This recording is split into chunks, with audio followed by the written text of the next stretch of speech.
Do you struggle to communicate in your marriage? Is one of your strategies for dealing with the difficult times the silent treatment? If so, I want you to know that that will ruin your marriage. Dr. John Gottman is a researcher of marriage, and his research has proven that people who stonewall, that is, use the silent treatment, shows the highest probability of those who would get divorced. And I don't want you to be on that list. So today I want to share with you a couple of things. One, why people use the silent treatment, and then two, some strategies for overcoming it.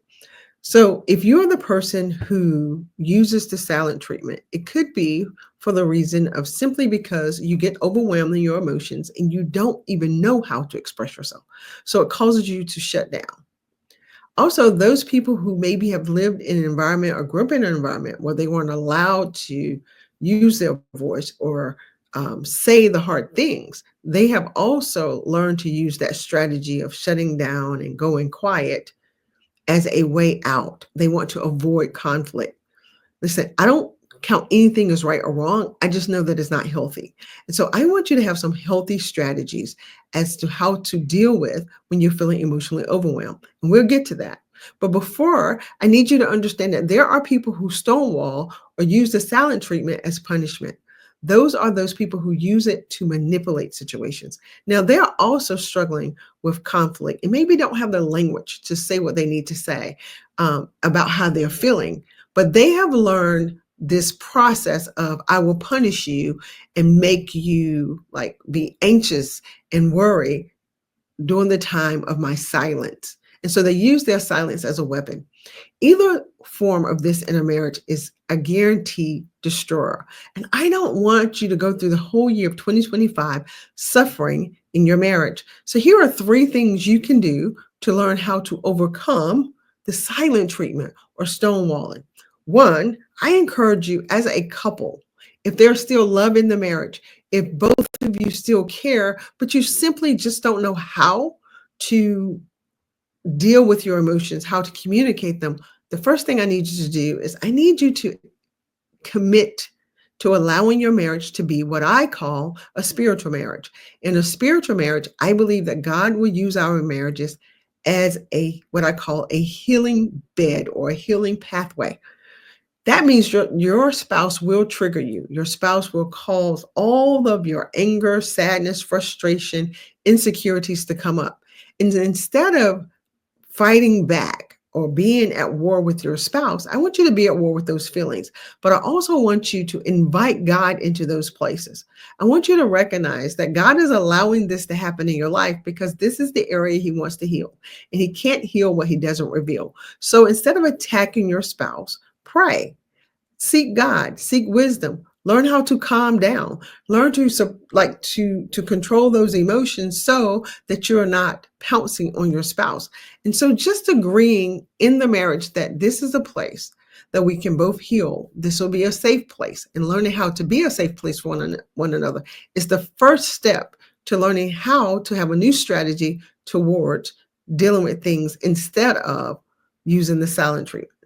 The second thing I want you to do is I want you to learn emotional awareness or emotional intelligence. Some people, it's different. People say it differently. The reason you have to learn emotional awareness is one, because it is time for you to learn language for what you're feeling, to know how to express that, and then to make space for your spouse to be able to do the same thing. What emotional awareness does in a marriage is it creates empathy and understanding, and that is what we all need the most. And lastly, the third thing that I want you to have in your marriage that I know will help you win is you're going to need to get help, because those issues that are bubbling up when your spouse says the wrong thing, the so-called wrong thing, or do something to upset you or aggravate you, they're coming from what I call your emotional soul wounds. They're coming from false thoughts and beliefs that you believe about yourself that now your spouse is triggering and causing you to react out the only way you know how.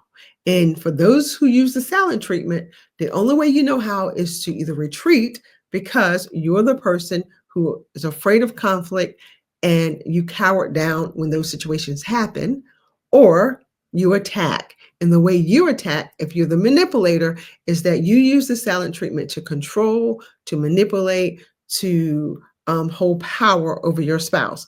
So if you're in either one of those situations, you're going to need help with learning new tools and strategies on how to, one, clean out the way that you're hearing things so you don't take everything so personal that your spouse does. Here's the person that loves you. They married you. They've committed their life to you. They don't want to hurt you. Even if they're hurting you, feels intentional, many times it's not. It's just that they're hurting from their hurt. And the only way to get past that is to get help.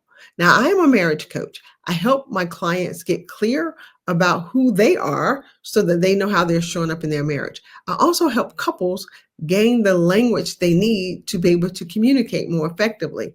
And I do that by using the tool and the strategies of emotional intelligence. Once you learn how to truly identify what you're feeling, thinking, and how you're behaving, you can begin to shift that to a marriage that is more loving, create connection and intimacy. And if you're married, I assume that's what you want. And if that is something you want, I would like for you to reach out to me at Very Thoughtful Life Coaching. Go to my website right now. Or if you like immediately you want help and you want to start soon, join my class, Think Your Way to a Better Marriage. It's a 6-week online course that you can join, and we're going to start the next class January 12th. I can't wait to see you there. I want to see your marriage thrive in 2025, and I know if you do the work, it can. Thanks so much for watching.